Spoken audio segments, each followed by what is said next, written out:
As we look forward, we are in our last unit, Module 4, or Unit 4, which focuses on domestic and foreign policy, the political outputs. What is the outcome of all of this culminated together?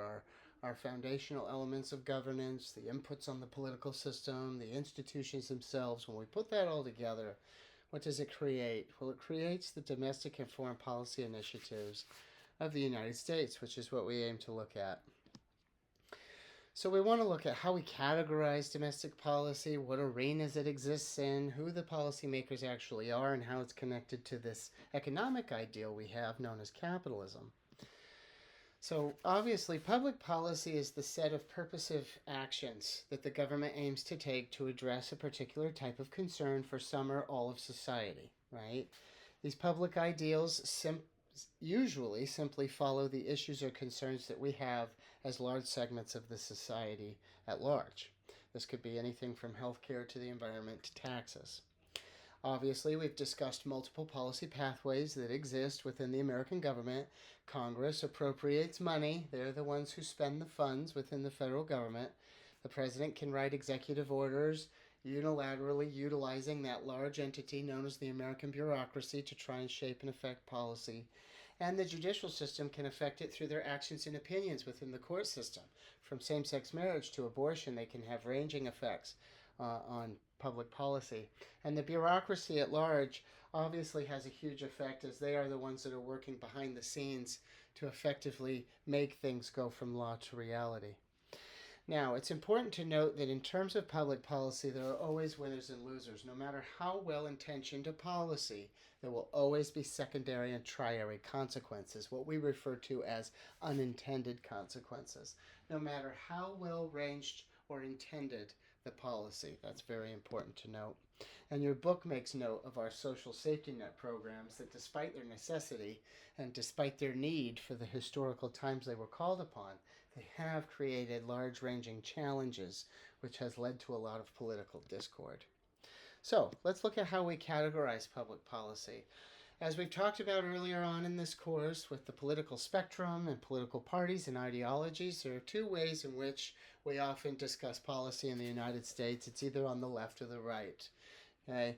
The modern liberal is what we find on the left, which is trying to promote some type of government equity, some progressive social or economic reform that will bring about protections of liberties and rights, whereas conservatives on the right are focusing on more centered, communal, traditional, family valued ideals that are away from government involvement.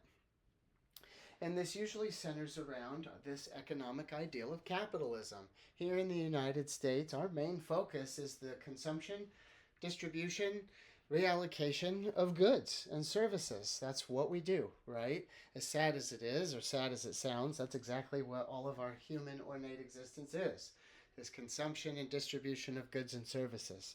Most of what we encounter are private goods, right? Like a Big Mac from McDonald's, or buying a car or a pair of jeans from the store. Those are private goods. They are tradable for currency because they are finite. They will run out eventually, which gives them an ornate sense of value. That operates under what we call a free market system of economics, where things are privatized and the marketplace forces competition, and the best ideas, best products, best prices, best all wins. Okay? This is what we call a libertarian mindset, that we need to remain in this free market system because government intervention can cause some of the historical issues that the United States has seen go on around it.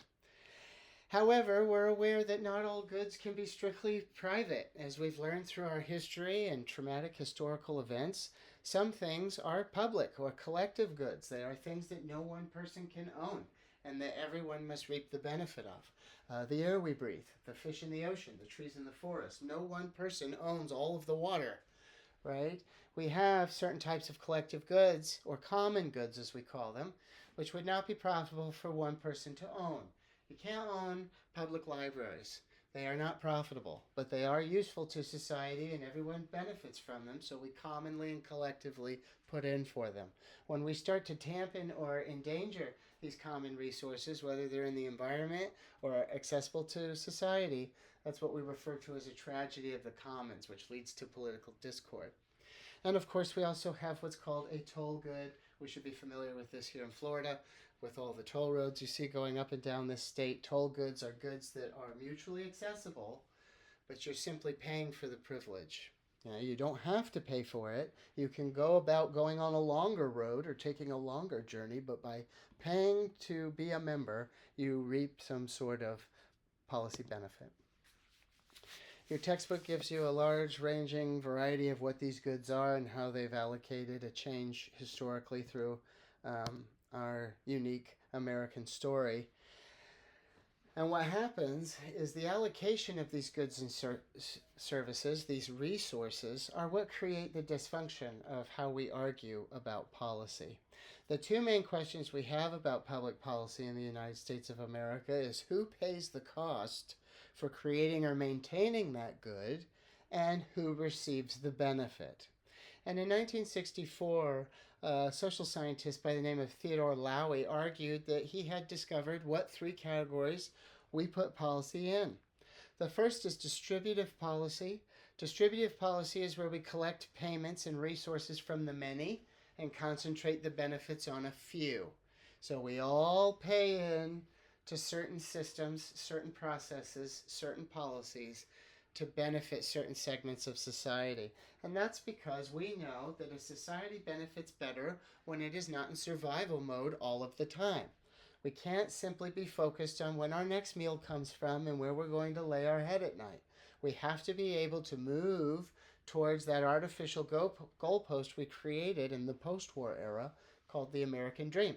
And to do so, we will need certain forms of distributive policy, like child tax credits, deductions, types of subsidized federal loans for education, things of that nature, making sure that everyone has at least some sort of access to those opportunities. Your textbook gives you examples of this with the railroad and the Hoover Dam.